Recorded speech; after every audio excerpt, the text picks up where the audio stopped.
Good morning, everybody. It's about 7 o'clock. This morning I decided to wake up early and take a nice hot shower. I just opened our little farm stand back there. Um, Everybody else is still asleep. So um, I just, I think I walked into a spider web and I have spider web stuff in my eyes. Um, but I just wanted to give you a quick update and take you through the garden. As you can see, everything is bumping. So let's go take a quick walk with me. So first off, I want to talk about my little flower garden area. It rained last night and it's been really, it's been kind of coolish, but the sun has been warm, so I have to clean out that little bird bath. But here is dill from last year. That's bouquet dill. And then right to the left, I have some phlox. These are some African daisies. Here's a little Topolino sunflower. And the is borage. And then I had just kind of scattered some seeds. I think those are my little cosmos coming up. You can tell they're different from the dill. And then there's my little roselle flower plant thing. Like I said, it's been cooler, so like the heat-loving plants have been a little bit slower to grow. And then I just have some flowers here, and that is my little girl's toy. And you walk over here, and here is her little garden area. She's got some beans. Those are kidney beans. Here are carrots. She has a calendula flower, a couple of tomato plants, and then we have some nasturtiums. She's got a sunflower growing here. We have a problem with a little mole coming through. He hasn't done any damage yet, so we're going to keep a close eye on it. And back over here are the peas that are on their last leg. They're still flowering. However, you can see those there that are just yellow, and some of them are just rather sickly, so I'm going to rip them out and then replace them with some cucumbers. I have a couple of empty spots in this garden this year, plainly because I don't know what else to grow. I'm going to start succession sowing things, and we will get on that soon enough. The second row has some beans here. And here are some other peas. They're kind of just doing their own thing. That one has decided to grab a hold on that weed. I did plant a lot of pea seeds down through this row, and you can see only what germinated. I also did half the row in beans, and that is the only bean plant that has emerged. So I think the robins were just getting to them. This whole row is of carrots. I don't thin them out, as you can see, and for me they grow just fine. And here we have, this was a volunteer sunflower. I have a couple of them here in the garden. I'm so glad that they're here. Here is my beautiful cabbage. One of the upsides to this crazy funky weather is it's been cooler, and my cabbages and my broccolis have actually survived this year. Besides the fact that I was able to get my hands on this row cover to keep the insects off. We have a bad issue with cabbage moths, even though I haven't seen a lot of them this year either, so who knows. These three here are my little cauliflowers. They're just regular cauliflowers. I do have some snowball white or Y cauliflowers, but I haven't started them yet, so that'll be more of a fall crop to harvest and freeze. And then here is that one dang broccoli that bolted. Nobody else bolted, but she decided she needed to be special. and decided to bolt. That is a Bell Star broccoli.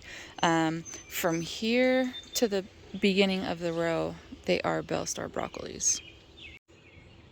See that one lonely bean plant? I don't remember what these beans are. Apparently I'm supposed to trellis them. They might be kidney beans. I honestly don't remember what I planted there because, like I said in a previous video, I forgot to label. Oh, here are the 2 pick-a-bushel cucumbers. I've got 2 of the world's smallest tomatoes there, and then I have 4 plants of determinate beefsteak tomatoes planted there. And those are my wonderful green stalks behind the yellow gate. And there's the other green stalk. Here is a unvolunteered sunflower plant. I sowed that one there. I had sunflowers here along some of these rows last year, just at the foot of the rows, just for fun. Now in these green stalks, I've got some lettuces. This is a wild mix or a fire mix. I was just so excited for this gardening season that I did not label anything. Well, for the most part. These are the Bright Lights Swiss chard. They're super pretty. The roots and the stems reflect what color the leaf is, like the stem part.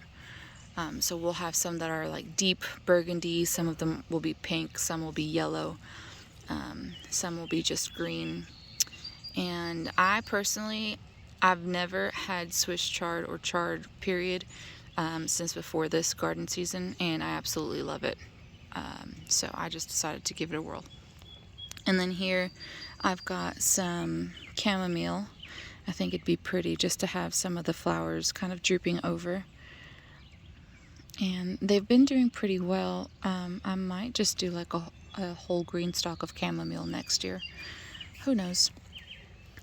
But some of the green stalk pockets didn't flourish. So I don't know if that was just user error or I had a little critter coming in through here. I'm all over the garden today, so don't mind me. This whole row of potatoes, I already harvested the big garden bed, and I got almost 19 pounds of potatoes. So that's pretty exciting. We go through potatoes and onions like it's nobody's business, so I'm gonna have to do a whole lot more. And here, I did sow some more, I think that these are red Baron onions.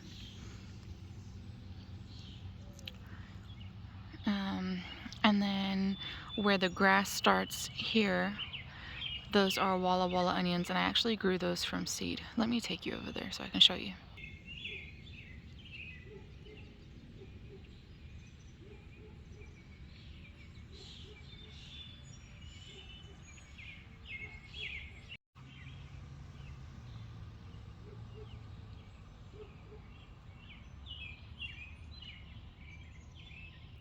So I have a perfect example of what a cucumber beetle looks like. If you've never come across it, I hope you never do. These are, I'd say, almost as annoying as like gnats. And for the record, I call them G-gnats. Sue me. Anyway, I'm going to flip the camera around so you can actually see what the cucumber beetles do and what they look like. So if you ever come across cute looking little beetles that look like Beetlejuice, run away and grab your BT or your spinosad or your, actually I think your insecticidal soap might work a little bit better. They do chew on the leaves, as you can see, and so when you spray it, make sure you either spray it in the evening after any kind of risk of pollinators visit your flowers, and don't spray anything at like the heat of the day. You have a chance of burning your plants. Ask me how I know. But these little boogers, if you try to touch them, they kind of run away. I just grab them and kind of just squish them in between my fingertips. I don't like squishing bugs. I don't like feeling that crunch between my fingertips. It just skews me out. But you can see here, they kind of try to annihilate your plants. And if your plant is strong enough, they will leave them alone and your plant will still thrive beautifully. I have had whole cucumber plants and cantaloupes, and this is my butternut squash here. But you can see what they're trying to do. These are the seedling leaves, so I'm not too concerned over it. If they started destroying these true leaves, then I'd have a little bit more problem over them. But you know, such is nature, and if bugs don't want to eat your food, then something is obviously wrong. Now, I do have 1, 2, 3, 4, 5, 6. I have about a dozen butternut squash plants. Why, do you ask? Because we love butternut squash. I love it. I can cube it up and freeze it. I can put it in the microwave and just kind of steam it like that. You can just put it in soups. You can grill it. I mean, the possibilities are endless. They are sweet and they do keep very, very well. So if you just want to harvest something and just put it up after it's cured, it will last. I think mine lasted almost until Christmas. What do I have here? Anyway, but yeah, you're not supposed to can any kind of pumpkins or squashes or anything because of the risk of the heat not penetrating correctly. And then you run the risk of yucky diseases, and nobody wants to do that, so don't do it. But if your uncle's, grandmother's, cousin's, neighbor's aunt does it, then whatever, oh well. And if you haven't figured out, I have a pretty large garden. We have roughly about 2,500 square feet of garden space. We built that greenhouse, and I think it cost us a whole whopping maybe $200. We had a couple of cattle panels in there, the pallets were free, and then the plastic was about $100. And then we have little tables inside to put my trays for sea starters. Work with what you got, y'all.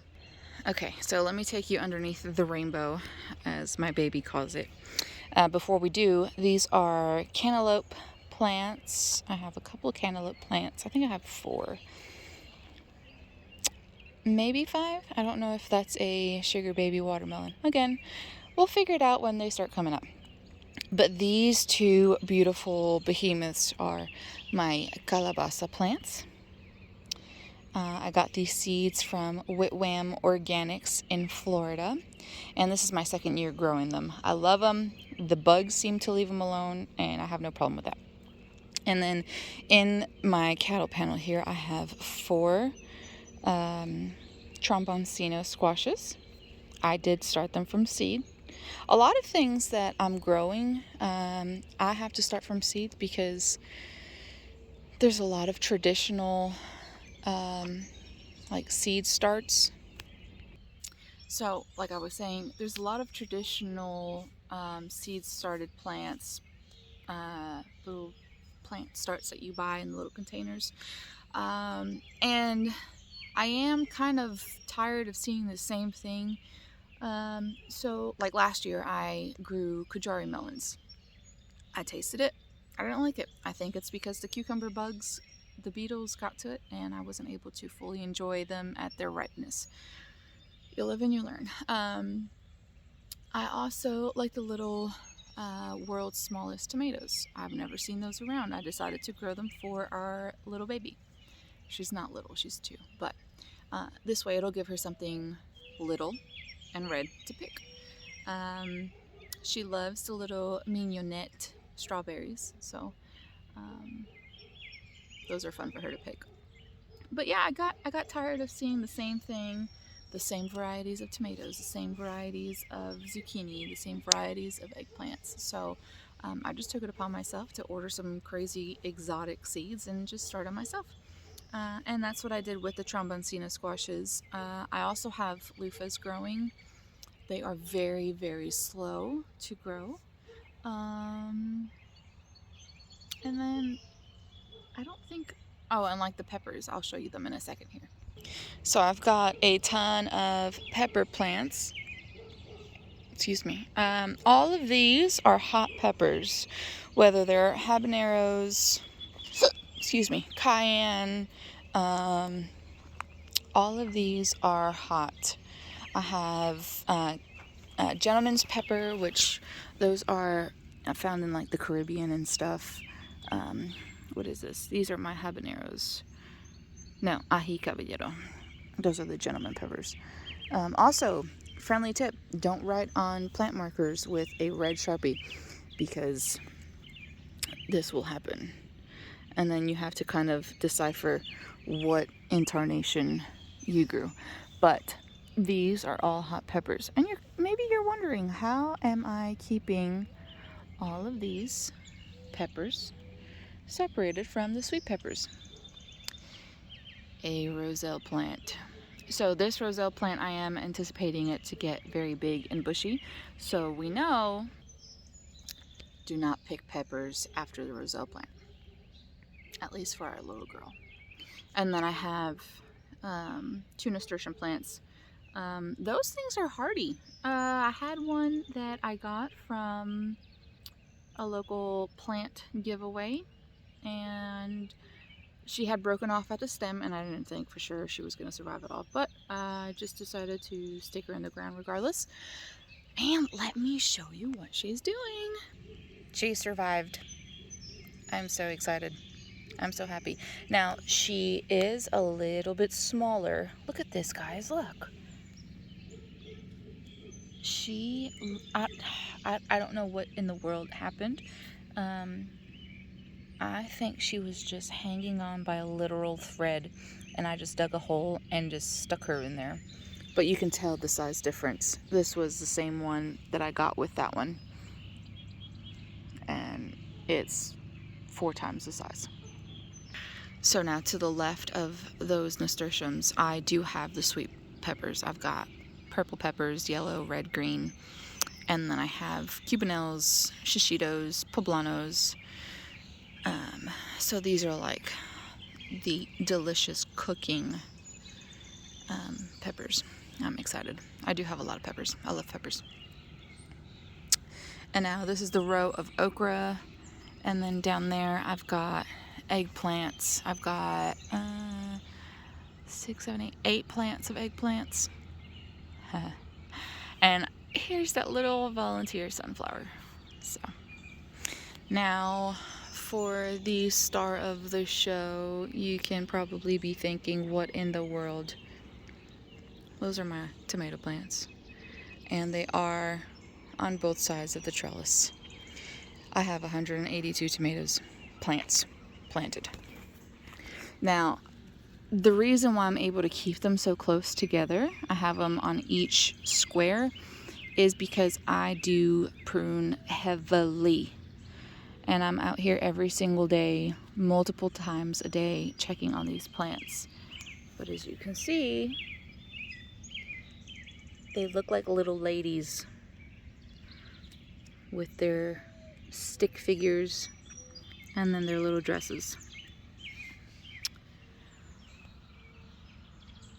So now that we're done with the big garden, I want to show you what I have in my containers. A lot of these things that you see in this garden, you can grow from containers. Containers do dry out faster, so if you are going to put any plants in pots or grow bags or anything like that, even raised beds, I highly recommend that you water it a little bit more than what you would with a traditional in-ground garden. What we have here, this is called the Back to Eden method. We have grass clippings on the rows, and underneath that we have compost. So last year we hauled off 14,000 pounds of compost for this 2,500 square foot garden. And we did that by hand. We just had a couple of wheelbarrows, we had some shovels, and it was backbreaking work, but it was so rewarding because at the end of the season I put away so much food and we were able to enjoy the garden so much. I do see some zucchinis and some cucumbers. My zucchinis haven't come out yet, but I want to show you. Look at this mamma jamma. It's like bigger than my hand. And if you've never touched a zucchini plant, they've got these little hairs. There you go. They've got, there you go. They've got these little hairs and these little spines. And if you're working with squashes enough, you will get little prickly hairs on you. There's another one. Guys, I'm telling you, you get a different perspective when you actually come and check your garden and are out here on a different level. I mean, this is crazy. This is so awesome. I don't know if I'm gonna pick this little guy today or wait for another day. I don't know. She's been growing very, very rapidly, but I do have one zucchini plant and it was destroyed by those cucumber beetles, but it looks like it's trying to throw out some flowers, so we will keep our fingers crossed. I don't know what variety this is. This is just a zucchini plant that I got from the nursery. And then these are the straight neck squashes. I'm going to take you to the potted plants. Okay, so we're here. This, if you can guess what it is, you get 5 points. Just kidding. These are hop plants, and I did start this one from seed. It took a little bit for it to grow. The germination was actually pretty well. However, it was a very late bloomer, and they take kind of forever to even germinate. I think mine took about 30 days. And then I bought this little tote from a farm swap. Walmart has these for, I think, $8.99 or something like that. And I was eyeballing it, and the little farmer walks up and he's like, well, how about $10 for it? And I was like, nah, Walmart has them for $8. So I was about to walk away, and guess what he says? He says, I'll take 5. And I said, you got yourself a deal. So it came home with me. And the reason why I have these hops in that tote is because they grow by rhizomes, and what that means is they form roots in the ground, because that's how they grow, but they form and they spread through the roots that they spread in the ground, if that makes any sense. So if you don't want them in a certain place, don't grow them there. If you don't want them taking over your whole property, don't plant them there. Something like this is milkweed. Milkweed, you will try to get it out and it will just keep popping up. I know because one of my best friends in New York actually planted some milkweed in her yard, and she's got milkweed growing through the cracks of the concrete sidewalk. So that'll teach us a lesson. So yeah, I just decided to put it in a tote, and then this way, wherever we are, kind of like Carmen Sandiego, wherever in the world we are, we can just take the tote with us and our hops will be with us too. So eventually I'm going to trellis her up, but as of right now, she's just gonna stay there. So now here I have some crepe myrtle trees. I think it's one, and it's just kind of split at the base here. And she just finally started budding up. And then behind it I have a white dogwood tree. So it'll be a few years before these little ones can go in the ground. I'm probably just going to keep up potting them when they start to run out of room, because I'm not ready to plant them yet. And then here is a culinary herb called culantro or recao, depending on where you are from. This is my stevia plant. This is my little banana tree, my dwarf banana tree from South Carolina. And then back here, I have my gandule trees. These were adapted to the northern climate because normally you can just find these in the Caribbean or, you know, any warm weathered locations like Florida, Puerto Rico. And so they should grow about 4 to 5 feet tall.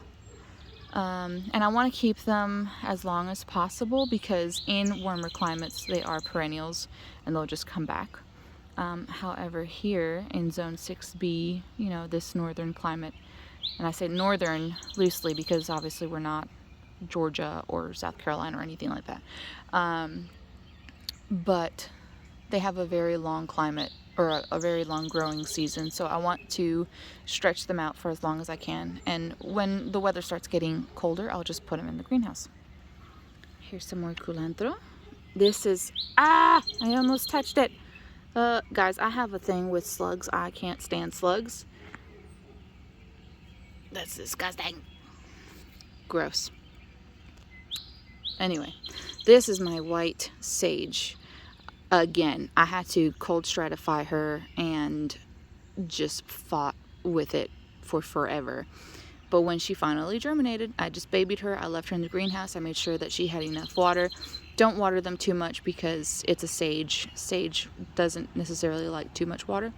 But I just kind of kept her outside. And, you know, since she is in a container, she'll just dry up a little bit faster. And here is my lemon balm. So I am not having any plans of planting her outside because it is part of the mint family. It smells so good.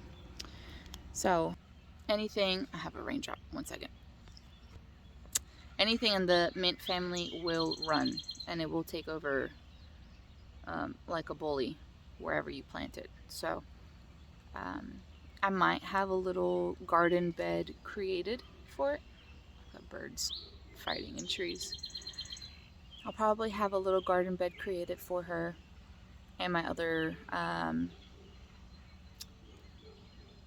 bully herbs. Let me show you what I have in the garden beds right now real quick. Okay, so here is some garlic.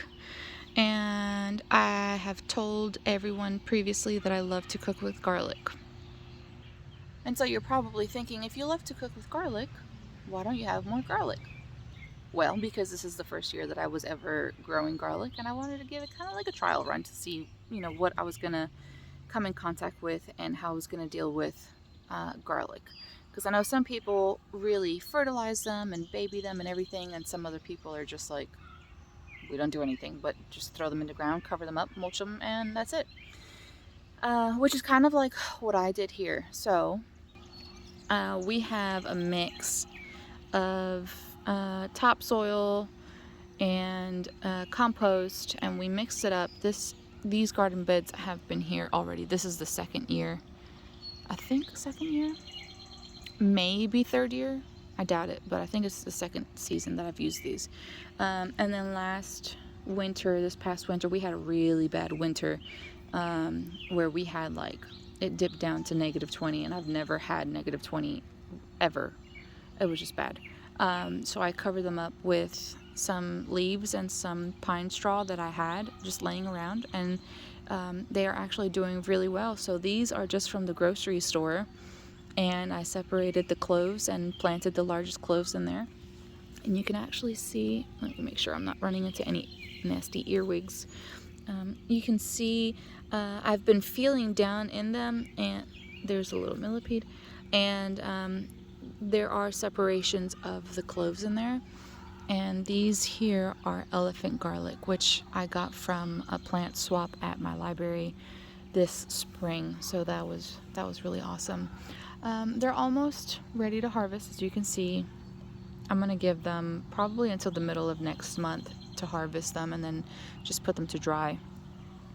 And on the second bed, I've got asparagus. There's that little baby asparagus here. This is considered the second year for these fern ones.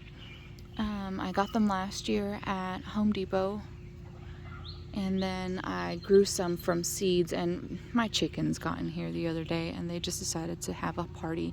So we might have some that survived. Look, they just destroyed my asparagus, but whatever, chickens are chickens. I threw a couple of calendula in here. They're doing their own thing. I'm not really concerned about them, but that fern one looks beautiful. And here I have the strawberry bed. I bought about a dozen new plants this past spring, and I think I bought the mignonette ones, so they have smaller strawberries but a lot more flowers. They're pretty cute. I'm hoping that they grow a little bit larger for next year. These are second year strawberry plants, so you can see the leaves are much larger. And then I just cover them up with this bird netting, because last year we did have birds coming in here and trying to pick the strawberries. And when it comes to my food or the birds' food, I will feed the wild birds. I don't care, but don't eat my food, because then we're gonna have issues. So now that we're done with our little garden tour, time out. Beans, sunflower, 2 blueberry plants, and a little blackberry plant. So now that we're done with the garden tour, let's go let the ducks out and the chickens out and feed them real quick. I've got 5 ducks, and as you can see, their water is nasty. Again, ducks are very messy, but they're so much fun to watch. You can hear them. Watch. They're going to fly out of here. And there's my goose. Oops. Ducks are very messy, so be prepared for some frustration. This isn't anything fancy. We just have some straw in here, or we had some straw, and we dumped it out and put mulch. They're a little mad at me from yesterday because we had to go get them their feed, so I was giving them cabbage leaves from the garden, and I guess they didn't like that. They ate it up, they just didn't like it. So I'll be searching later on for some duck eggs.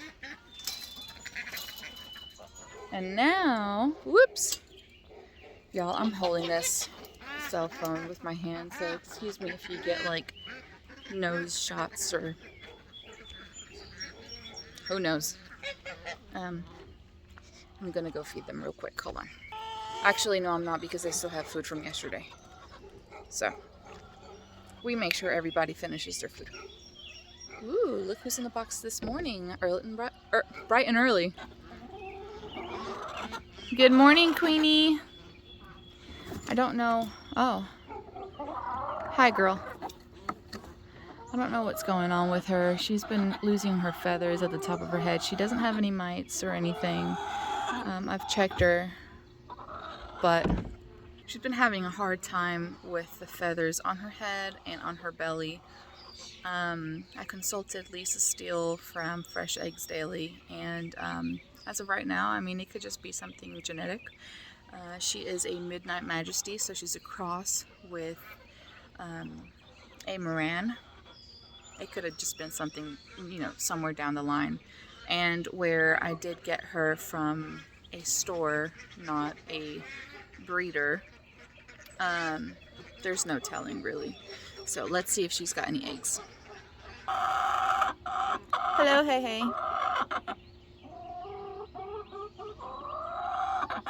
Good morning. Are you gonna give me some eggies? Yeah.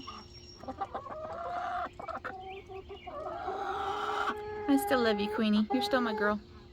Oh, and there is Guppy. Good morning, Gup. Hey, you. Back up. All right, watch your head. Hey Hey is the literal epitome of Hey Hey. So let's go let them out now.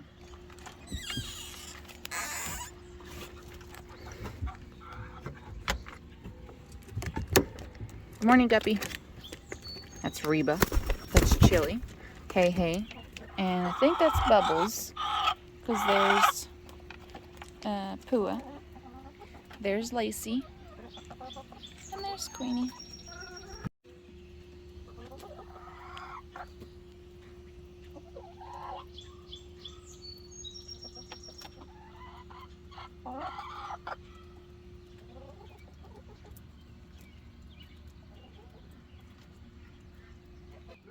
So now that everybody's let out, everybody has food, we did a garden tour.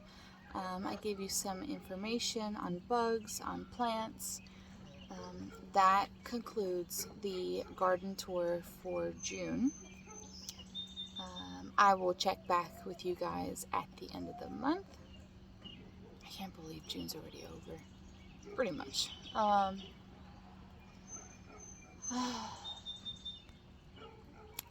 Just keep on trekking and keep going, and don't be discouraged if you're having a hard season with your garden, or if you're not and your garden is thriving, you know, more power to you.